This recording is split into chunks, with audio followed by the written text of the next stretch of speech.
Hello, my name is Nunu. I'll be your presenter today.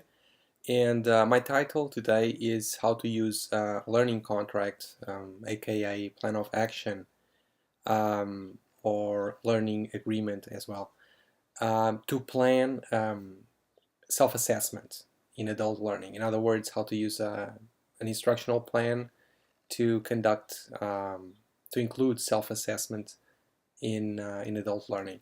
So let me begin by reading or stating my objectives today. My first objective is to describe the purpose of a learning contract or an agreement in the context of adult learning. The reason why is that, well, the purpose of an action plan or a learning contract is to organize the learning process in order to accomplish outcomes.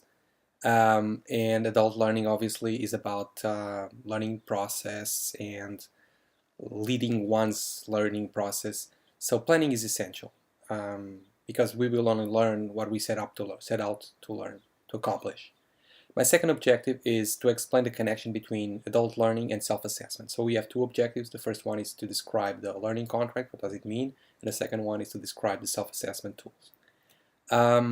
So let me tell you a little bit about what's going to happen next. First, I will explain what is an instructional plan, and then I will explain what is a self-assessment. Then I will explain how the plan connects or interacts with the self-assessment together in the parts of a formal and informal adult learning education process. And finally, I will describe the components that are part of the action plan and also the components that are part of the self-assessment tool. So let me open my PowerPoint here. This is my title. Learning contracts and self-assessment in adult learning. This is me. So let me just begin by saying, as instructed, my presentation includes or comprises two learning concepts taught in this class. The first is learning contracts. Like I said, learning contracts are also known as learning agreements or instructional plans, or learning contracts as well. And those are on chapter 15 of the book, pages 299 to 320, in case you want to check it out. I also use another book by Caffarella and Defron called Planning Programs for Adult Learners, and this time I refer to chapter 8, pages 181 to 208. For my second part of this presentation, self-assessments, aka self-directed learning, or also learner-centered education, I refer you to chapter 5 of the book. Chapter 5 is called Developing Learner Evaluation and Instructional Design Processes. Those are pages 110 to 115. And chapter 6 called Learning Style Instruments, pages 129 to 132. And chapter 7 called Instructional Plan Based on Motivational Framework, pages 152 to 161. There are other references, namely to the second part of this presentation, self-assessment or self-directed learning, throughout the book. So let me begin by showing you my slide. This is an example of an action plan. This is actually an example retrieved from Galbraith, but used by another instructor in another context. This particular one is Unit 8. This instructor used this model to teach a class called Telecommunications Phone Calling. And the several components of this action plan, so from goals to notes, describe the several steps that are taken to teach this class. So for example, where it says methods, that's strategies that the instructor is going to use in order to teach the class. If you connect methods with time and with materials and media and with facility, these 4-5 components, altogether they comprise the activities, which is the second component of the action plan. So we already have strategies and activities. However, this particular plan does not include any evaluation options. So let me show you another action plan, this time slide 6. I hope you can see well, I don't know. This is the plan I would use. This is the type of action plan that I was taught in the class of Dr. Martin last semester. And this is very simple, so it is very effective. So first component, objectives, which comprise the criteria and the condition. Basically, they set out the criteria of the performance of the participant that we're going to measure to see if outcomes were accomplished. Then you have strategies, the second component, that is what the other action plan referred as methods. And then activities, this is what the learner is going to do according to the strategies. And finally, evaluation, which was the component that was missing on the last one. So this is an example of an instructional plan, or aka a learning contract, or aka an action plan.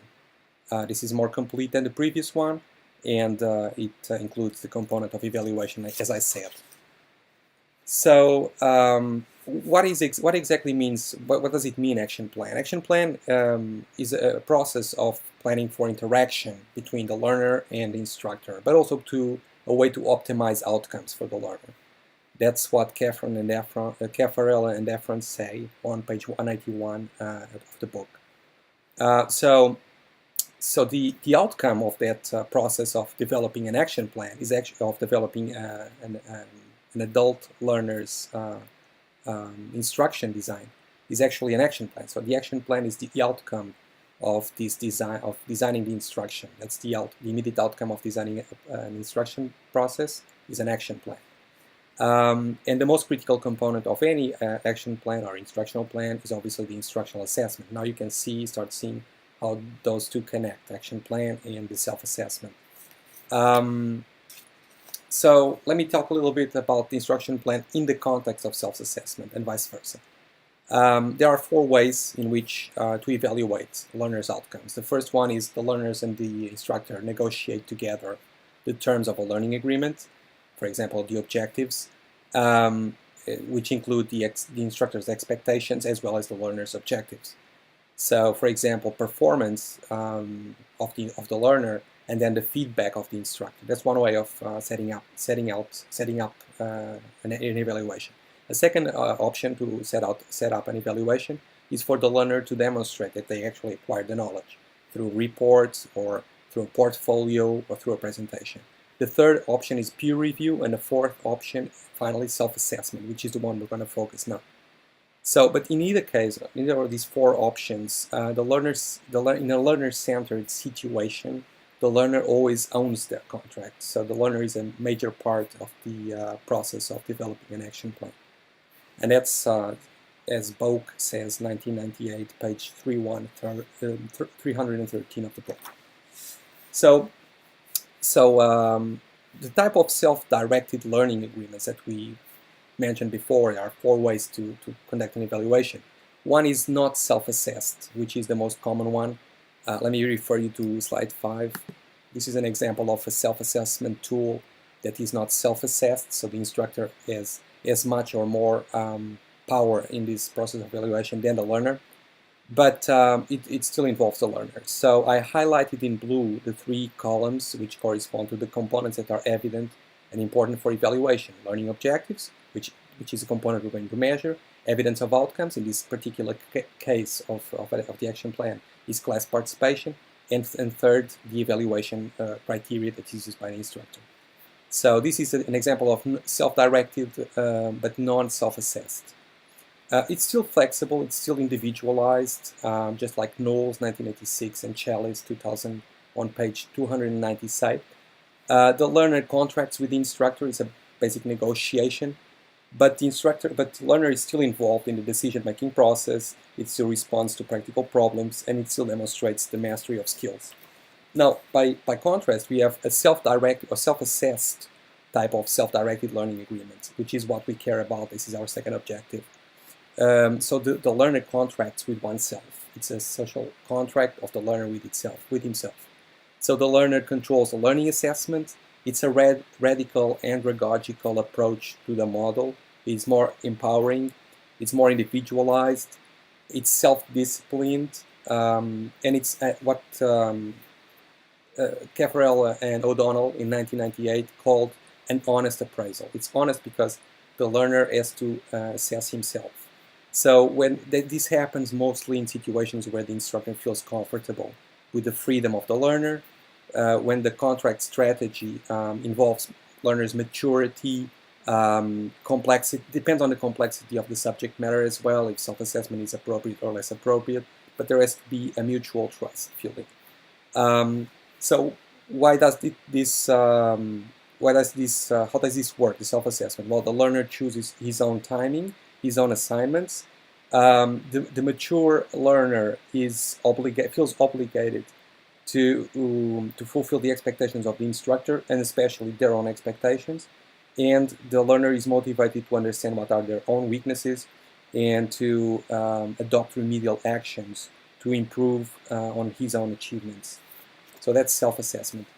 I would just like to conclude before I summarize to say that self-assessment learning contracts still evaluate the learner's mastery of skills, but it goes further than that, and that's my case for self-assessment. It also is a learning in itself experience.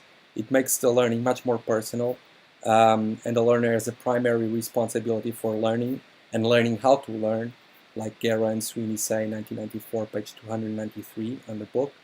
Allows more opportunities for self-reflection, a key word in andragogical education, and this makes sense. With ownership comes accountability. So with accountability, we understand the learner evaluates himself, but it's a much more personal approach to it. Especially, it's very useful. This type of self-assessment is very useful on any instructional agreement, on any learner-based process for web-based classes, which are the classes we are taking for this particular course. So I'd just like to summarize before I finish. I had a few questions prepared for you. Unfortunately, I'm not live, but you know, I think I answered these questions as I went along. And let me just show you an example of a self-assessment tool that is here. So you can see that you have the scale, the rate, a type of action plan or a type of learning process from 1 to 5, 5 being the maximum rate. And then you have the questions, how, for example, in this one, you know that information is needed, or you know how to find out what information is needed. This is the premise, and then the indicator. I know what information is needed for any task or project, or I'm good at finding out what information is needed. And then you score yourself. And then at the end you have a final score. So this is a typical self-assessment tool that we can refer to. So to summarize, I read you the objectives, and I went on to talk a little bit about how the learner controls the learning assessment when it comes to self-directed learning agreement self-assessed. I also talked a little bit about an example of a self-directed learning agreement that is not self-assessed, so where the instructioner has more power. I talked a little bit about the 4 ways when an instructional plan can involve assessment or evaluation, including self-assessment. I did mention that, as an introduction, that planning for interaction and optimizing outcomes are the goals of designing instruction, and that the outcome of designing instruction is an action plan, and that the most critical element or component of an instructional plan is always the instructional assessment. So I mentioned to you that there are several components to an action plan, there are several components to a self-assessment tool. I gave you a couple of examples of instructional plan, a couple of examples of the self-assessment tool, and basically that's how I'm going to finish. So thank you very much for all your attention, and I hope you enjoy the presentation.